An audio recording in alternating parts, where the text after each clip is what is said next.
నా ప్రతి వంటకు వంక పెట్టే నా కజిన్ ఫస్ట్ టైం నా వంట మెచ్చుకుందనమాట. సో దీని రెసిపీ మీతో షేర్ చేయాలి కదా. ఈ రెసిపీ ఏంటంటే సూఫియానీ బిర్యానీ అంటారు, లేదా వైట్ బిర్యానీ అంటారు అనమాట. 1 kg చికెన్లో 2 టేబుల్ స్పూన్ ఉప్పు వేసుకున్నా, 1 టేబుల్ స్పూన్ పసుపు, 1/2 టేబుల్ స్పూన్ కారం పొడి, 1/2 టేబుల్ స్పూన్ గరం మసాలా, ఇంకా 1.5 table spoon ginger garlic paste వేసిన అనమాట. 5 పచ్చిమిరపకాయల కొంచెం మలాయి వేసుకొని, బాగానే మలాయి వేసుకొని మిక్సీ కొట్టిన అనమాట. ఆ పేస్ట్ వేసుకున్నా. అదే గిన్నెలో ఇంకా చాలా మిక్చర్ ఉండిపోయిందని అదే సైజ్ అంతా ఆ మలాయి తీసుకున్నంతనే పాలు తీసుకొని మిక్సీ కొట్టి అది కూడా వేసేసిన. కొత్తిమీర పుదీనా కూడా మంచిగా చిన్నగా కట్ చేసి వేసుకున్నాను అనమాట.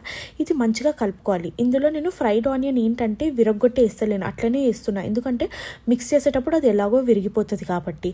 ఇంకా ఇప్పుడు ఇదంతా కలుపుకున్న తర్వాత ఇందులో షాహీ బిర్యానీ మసాలా 1/2 టేబుల్ స్పూన్ వేసిన. ఇంకా నిమ్మకాయ రసం 1.5 టేబుల్ స్పూన్ వేసాను అనమాట. నేను ఇందులో ఇప్పుడు ఆయిల్ ఏం పోయట్లేదు. ఇంకా పెరుగు కూడా నా దగ్గర పుల్ల పెరుగు ఏం లేకుండే, నార్మల్ పెరుగు ఉండే ప్యాకెట్ అదే వేసేసాను అనమాట.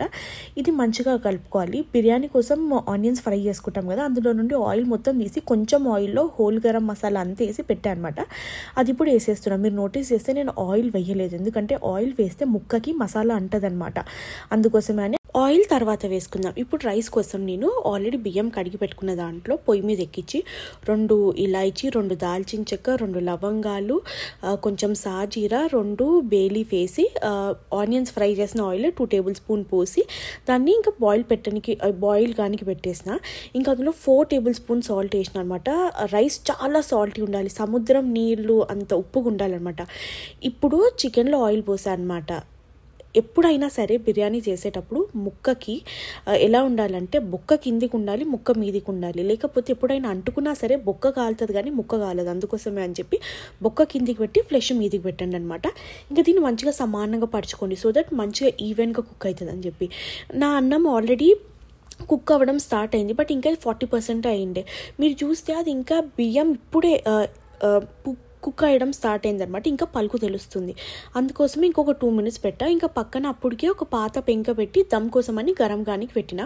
మీరు చూస్తే ఇప్పుడు ఈ రైస్ ఓన్లీ 60% అయిందనమాట, కొంచెం ఎదిగింది. సో ఫస్ట్ లేయర్ అది వేసా, సెకండ్ లేయర్ 70, థర్డ్ లేయర్ 80. ఈ కప్పుతోనే 1.5 కప్ అంతా ఎసరు పోసిన అనమాట.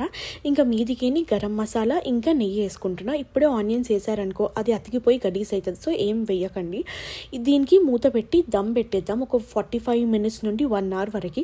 మంచి స్మెల్ సైడ్ నుండి పొగలు వచ్చినప్పుడు మీరు తీసేయచ్చు. ఇప్పుడు దీని మీద మీరు తినేటప్పుడు ఫ్రైడ్ ఆనియన్స్ వేసుకోవచ్చు.